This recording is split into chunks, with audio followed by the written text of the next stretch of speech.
Нетронутая природа, друзья мои. Это вам не фиг с маслом. Глядите, какой водопадище. Вау.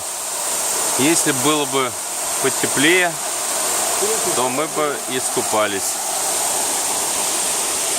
Интересно, ему холодно ли, говорит? Если просто свежо тут.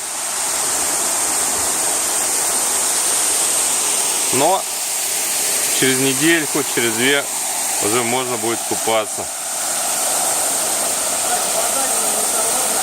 Да? Ну тогда мы сейчас еще и купанусь.